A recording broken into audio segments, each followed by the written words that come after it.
Hey ratbags, it's Jade today going over the big reveal and news, not going to mess around. The PTB update for the brand new Hairy and Scary update is going live on the 16th of September. This got revealed in stream. I was going to go ahead and watch it along a live stream myself, but I'm not going to lie, I swear they started it earlier. They was meant to start at 12 PT, which should be 8 PM UK time, and I woke up from a little nap and they'd already been running for like half an hour. So yeah. Quick rundown now, but yes, it's going live on the PTB, which means if you want to play on the 16th of September, you are going to have to download the Xbox Insider app, which you can find on the Xbox Store or the Microsoft Store if you're playing on Windows 10, Windows 11 PC.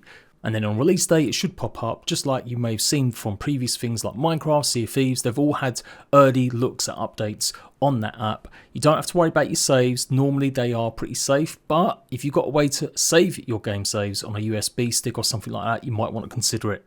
Once you join though, you won't be able to leave. So once you join the PTB, if you leave, it could mess up your game saves. So that's the thing. So if you join and there's lots of bugs, you're going to have to just sit on it for a few weeks until the update goes live for everyone. But you will get a chance to report some stuff that's wrong with the game and also get a look at all the early content yourself, obviously including Axel, the boss fight. On Steam, of course, you activate it by going into properties and then betas, and then there should be an option to choose the PTB. And same advice, make sure you make a save of your game file saves. I might even do a video showing you exactly where that is on your PC and if there is definitely a way to do it on Xbox. So exciting times, it's earlier than I thought, but kind of in line also. I was kind of given the impression it would come at the end of the month. And that's true, it will go live on the 30th of September for everyone. So if you don't want to mess around with stuff, that's when you're going to be able to play the new update.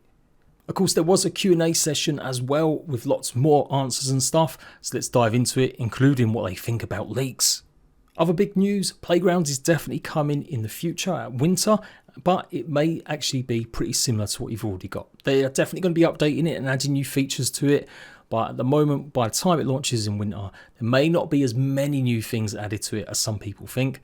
I showed you guys that there's definitely some works in there where you can control buggies, or they're utilizing certain things that we may even see like a sandbox playground that you may be able to create stuff on.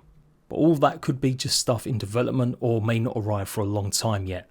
But it's still good to know. It looks like Playgrounds are going to be developed a lot more by them themselves. I imagine they're going to start releasing their own maybe kind of monthly maps or quarterly maps and stuff for us to play.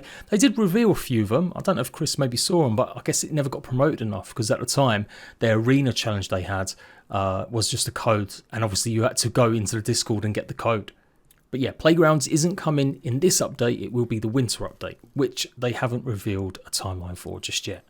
They also had news that Tier 3 and potentially Tier 4 won't actually arrive until probably the winter update. Now I know what you're thinking, we've already got a few Tier 3 things. Yes we do, but it does look like there's obviously going to be a lot more. And the ability to maybe go ahead and craft ingots does look like it won't be arriving until the winter update. And yeah, they kind of hinted that maybe Tier 4 stuff wouldn't arrive in the winter update, that may be a while out yet.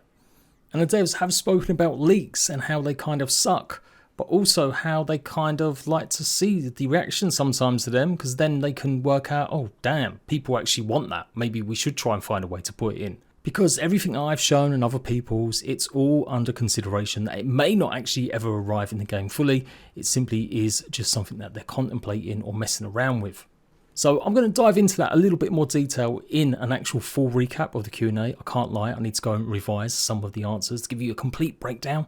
There were lots of questions, things about like weather and bugs and why there's too many of certain bugs in the yards. And they basically said they are going to revisit certain areas and change maybe some of the bug locations. They just wanted some things like the scorpion, since it was brand new, to be everywhere so that players really get a chance to experience it and to kind of fill a little gap while they're still working on some new ones.